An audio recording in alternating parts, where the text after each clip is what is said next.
Ouais, salut les gars, je voulais vous faire une petite vidéo aujourd'hui intimiste. Tu vois, là je suis en sortie d'exercice. J'ai mon petit shaker de prot, tu vois, en déficit calorique. Mais j'avais pas envie de mettre du gel, mettre une chemise, j'avais envie de vous parler vrai les gars. Parce qu'il y a quelque chose qui m'énerve concernant les célibataires de longue date. Donc si toi t'es célibataire de longue date, bah ça va te concerner. Je préfère tout de suite prévenir parce que quand je fais ce genre de vidéo où je prépare rien, j'ai juste quelques petits points comme ça que j'avais mis dans ma tête, mais voilà, ça va claquer des joues. Donc tous ceux qui sont en train de faire les ouin-ouin. Oui, tu parles trop violemment, tu te prends pour qui?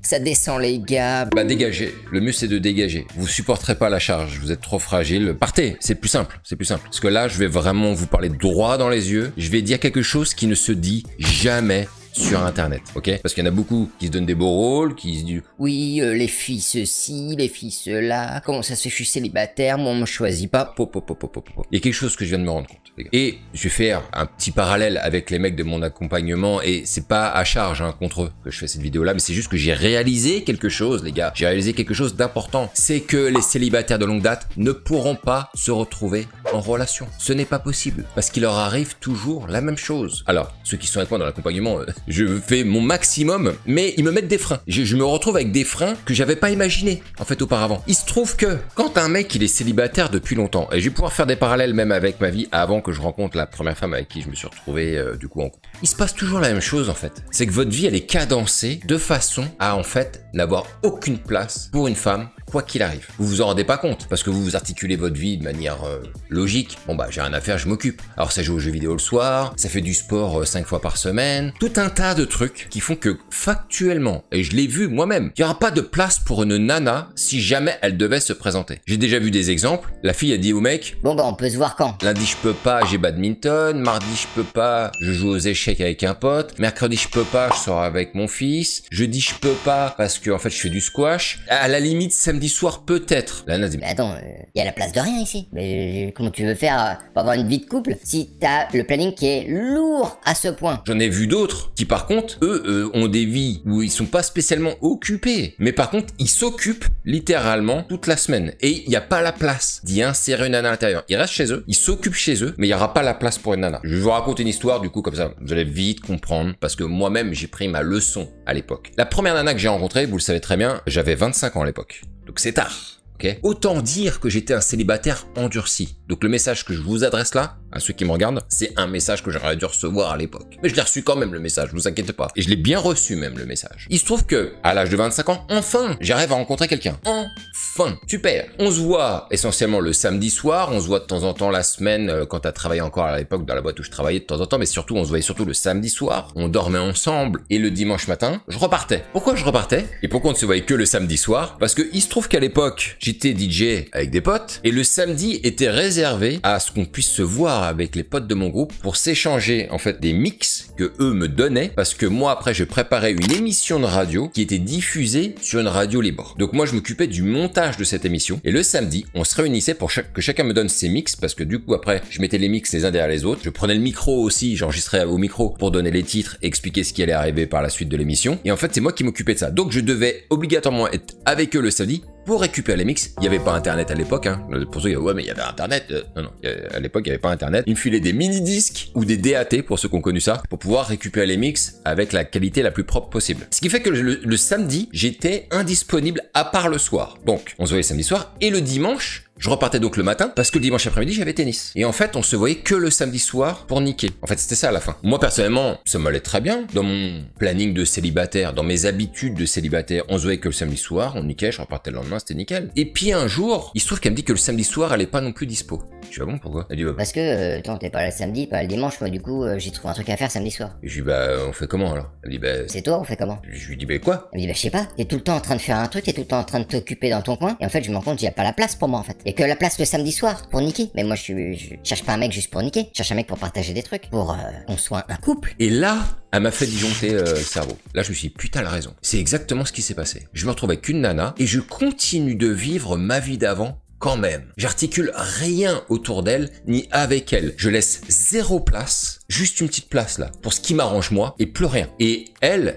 commençait déjà à me mettre le premier signal, genre si tu continues, bah je me casse. Moi, ça m'intéresse pas. Et j'ai dû réarranger ma manière de vivre et de me dire à un moment donné, mais oui, t'es en couple, t'es avec quelqu'un, t'es plus célibataire, tu dois articuler ta vie avec elle. Et donc j'ai réarrangé ces parties-là de manière à l'inclure aussi dans ma vie, parce qu'en fait quelque part elle était exclue de ma vie. On se voyait juste sur une petite portion, mais le restant de ma vie je la vivais comme d'habitude. Si j'avais pas fait ça, je l'aurais perdu. C'était garanti parce qu'elle commençait à se casser. Et les premiers signes, c'est pas du genre oui, blablabla. Non, c'est genre Maman, là, je suis pas dispo. c'est là que tu commences à avoir tes premiers signes. Et à un moment tu dis bah, t'es jamais dispo. Bah ouais, mais toi non plus, t'es jamais dispo. Ah. Et là ça y est, bam, la vérité elle tombe. Et par cette histoire les gars, ce que je vais vous dire, parce que c'est ça qui se passe, c'est que y en a certains, ils prennent des appels avec moi et en dans l'accompagnement, il me faut confiance. Merci les gars de me faire confiance. Mais en fait ils me mettent des bâtons dans les roues. Je leur ai déjà dit, donc y a pas de surprise. Ils mettent des bâtons dans les roues parce qu'en fait ils veulent bien rencontrer une nana, mais seulement 30 minutes dans la semaine peut-être, ou 1 heure. Voilà, peut-être le temps de faire les affaires et après se casse. Mais ça, c'est pas avoir une copine ça. C'est pas avoir une femme. Ça, c'est vouloir une escorte ou une pute.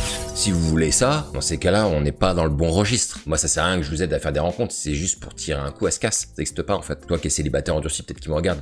Oui, tu peux rencontrer un jour une nana, ça devient ton plan cul. Mais ça durera pas éternellement. Ça pètera un jour. Parce que cette nana, elle rencontrera un jour un mec, elle aura envie de continuer quelque chose. Et là, ses plans cul, elle va les dégager. Non, tu dégages! Et donc c'est ça que je veux dire, c'est que c'est impossible d'avoir une vie amoureuse si vous n'allouez pas de l'espace pour la possibilité qu'une fille puisse entrer dans votre vie. Si une fille ne peut pas entrer dans votre vie, c'est impossible. Si vous faites tout comme un célibataire endurci, alors que vous dites j'aimerais bien rencontrer une nana, et que vous faites rien en tant que démarche personnelle pour vous détacher de votre vie de célibataire endurci, vous n'y arriverez pas. Et vous resterez comme ça à vous plaindre sur les Discord là avec les gamers. Ouais, de toute façon les filles, ben non mais c'est toi le problème là. Là c'est toi le problème en fait. Tu fais rien pour t'en sortir. Et même quand tu peux t'en sortir, tu y restes quand même. Même quand t'es avec quelqu'un comme moi par exemple. Et ça c'est pas possible les gars. Ne réservez pas d'appel avec moi si vous voulez jouer à ce jeu là les gars. Ne réservez pas d'appel avec moi. Je n'accompagne pas. Là c'est bon. Ce sera trop difficile. Soit vous prenez conscience et vous faites les efforts nécessaires que je vais vous dire et que je mettrai en place avec vous, soit c'est pas la peine. Et continuez de chialer après dans les commentaires ou sur les forums. Comme vous voulez. Et parmi ces célibataires endurcis, dont tu fais peut-être partie, les mecs se mettent des règles parfois qui me surprennent. Au-delà du fait de oui, lundi j'ai bad, mercredi j'ai volet, jeudi j'ai squash. Non, c'est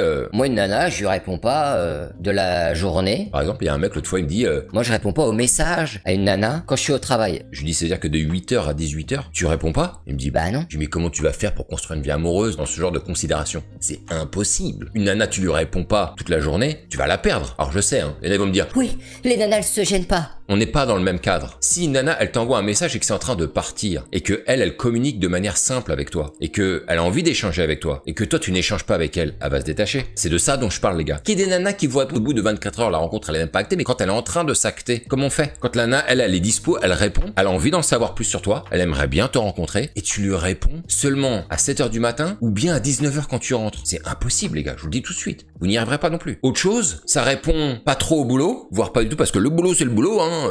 Répondre à un message, c'est long, hein. Ah bah oui. On est les premiers à dire aux nanas, vous répondez pas aux messages, alors que ça vous prend 2 minutes à rédiger, les mecs font la même chose. Cherchez pas à comprendre. Et le soir, quand il rentre, il dit Et le soir, quand je rentre, je me repose, je réponds à rien.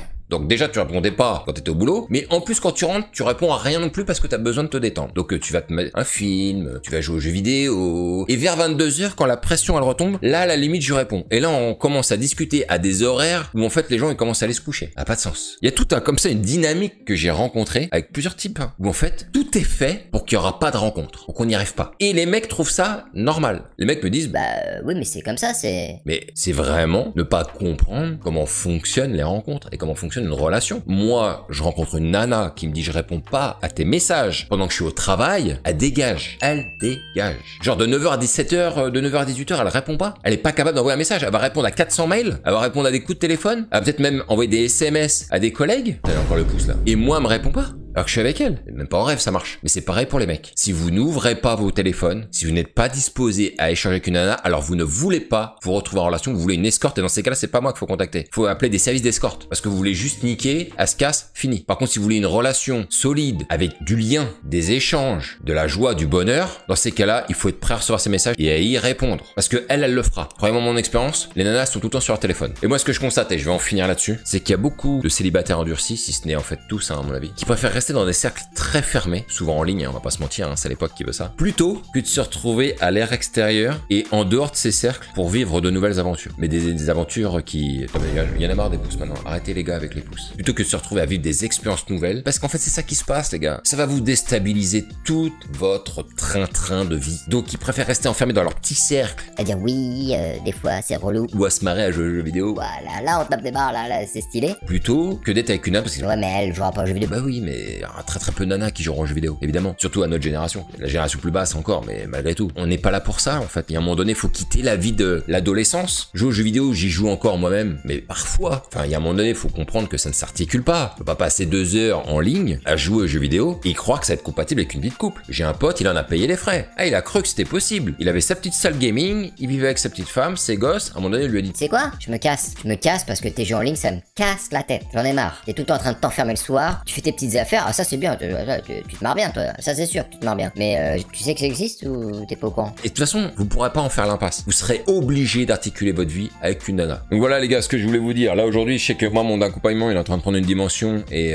j'ai vraiment envie de l'étoffer en termes de ce que peut amener l'accompagnement. Donc on va faire des roleplays avec des filles. On est en train de faire des ateliers pour faire des messages, des phrases d'accroche, etc. Mais il y a un moment donné, les gars, si vous ne m'aidez pas, moi je ne pourrai pas vous aider. Et s'il vous plaît, encore une fois, si vous n'êtes pas prêt à faire des concessions sur votre vie et à redimensionner votre vie, à repenser votre vie, ne réservez pas d'appel avec moi. Pour ceux qui veulent vraiment se sortir, t'as le lien en description, tu réserves un appel et on voit si je te rentre ou pas dans mon accompagnement. Voilà les gars, c'était une vidéo un peu coup de gueule. Il fallait que ce soit dit un jour quelque part. Sur ce les gars, pour ceux qui ont encore la niaque, pour ceux qui ont envie d'y arriver, allez-y, sortez, faites des belles rencontres, même en ligne, et vivez ce putain de game malgré tout.